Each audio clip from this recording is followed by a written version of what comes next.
Hello friends, welcome to my channel. Today's first word is recall. Recall मतलब वापस याद करना या फिर दोबारा याद करना। जैसे कि वापस याद करने की कोशिश करें कि उसने तुम्हें क्या कहा था। Try to recall what he told you. Try to recall what he told you. Next is stick. Stick मतलब चिपकाना या फिर चिपकना। जैसे कि इस कागज़ पर गोंद के साथ फ़ोटो चिपकाओ। Stick photo on this paper with glue. Stick photo on this paper with glue. Next is lean. Lean मतलब झुकाना या फिर झुकना। जैसे कि अपने सिर को मत झुकाओ। Don't lean your head. Don't lean your head. Next is astonishing. Astonishing मतलब चौंका देने वाला या फिर आश्चर्यजनक। जैसे कि ये आश्चर्यजनक है कि उसने एक साल में यूपीएससी एग्ज़ाम क्लियर कर लिया है।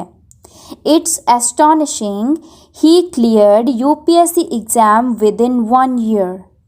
It's astonishing he cleared UPSC exam within 1 year. Next is whisper. Whisper मतलब किसी के कान में कुछ फुसफुसाना। जैसे कि उसने तुम्हारे कान में कुछ फुसफुसाया था। She whispered something in yours year. She whispered something in yours year. Next is what if. What if का मतलब होता है अगर ऐसा हुआ तो। जैसे कि अगर मैं तुम्हारे साथ ना चलूँ तो। What if I don't go with you? What if I don't go with you? Next is route. Route का मतलब होता है मार्ग या फिर रास्ता। जैसे कि आपको किसी को कोई एड्रेस बताना हो तो आप कैसे बताएंगे? अगर तुम यहाँ से सीधा रास्ता लोगे तो तुम जल्दी पहुँच जाओगे। If you take the direct route from here, you will reach soon.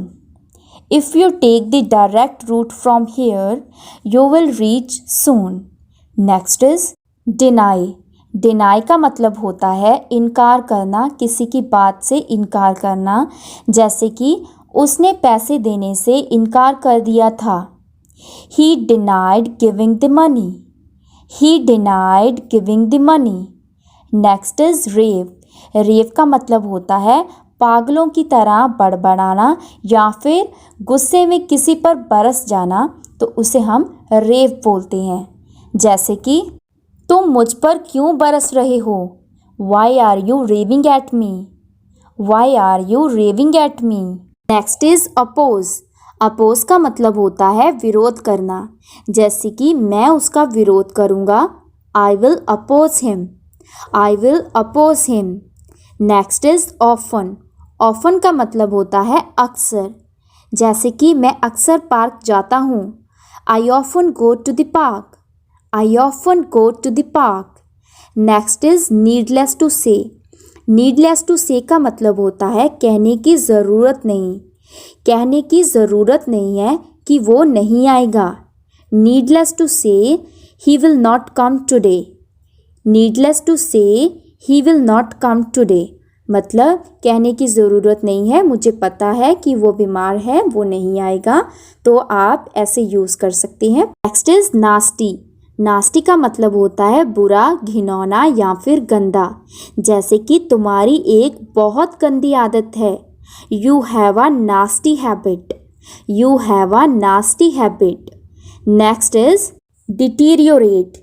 Deteriorate मतलब बिगड़ना या फिर ख़राब होना, किसी की हालात बिगड़ना या फिर किसी की हेल्थ बिगड़ना, उसे हम डिटीरियोरेट बोलते हैं।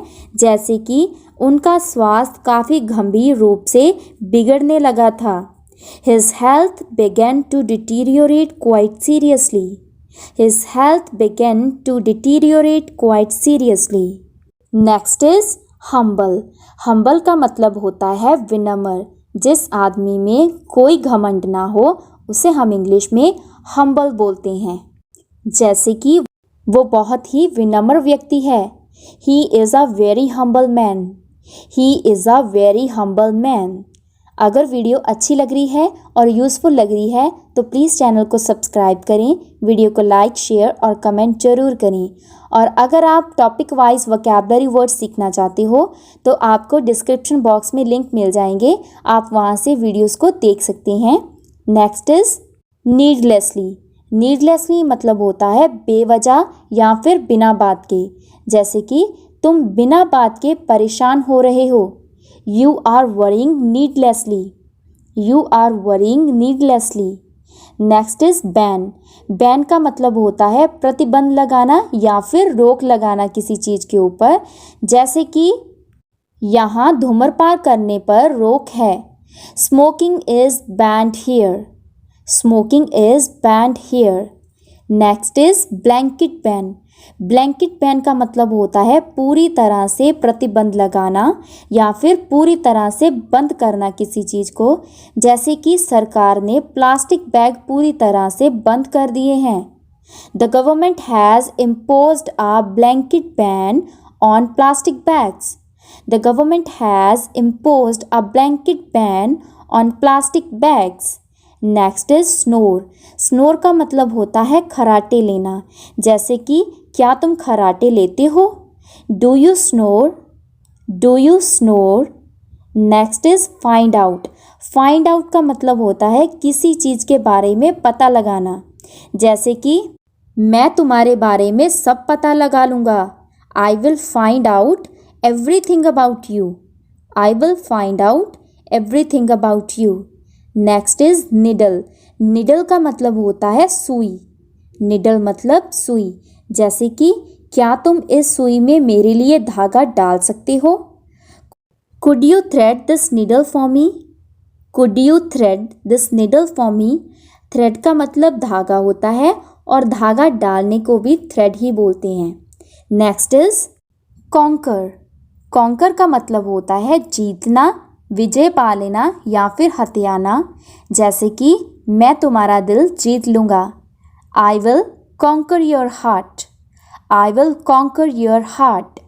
Next is set the table. Set the table मतलब मेज लगाना। मेज लगाना, सेट द टेबल, जैसे कि क्या तुम मेज लगा दोगे? Would you set the table please? Would you set the table please? Next is simultaneously. Simultaneously मतलब एक ही समय पर कोई चीज़ करना, जैसे कि हमने एक ही समय पर अपनी परीक्षा पूरी की। We completed our exam simultaneously. We completed our exam simultaneously. Last word is besides.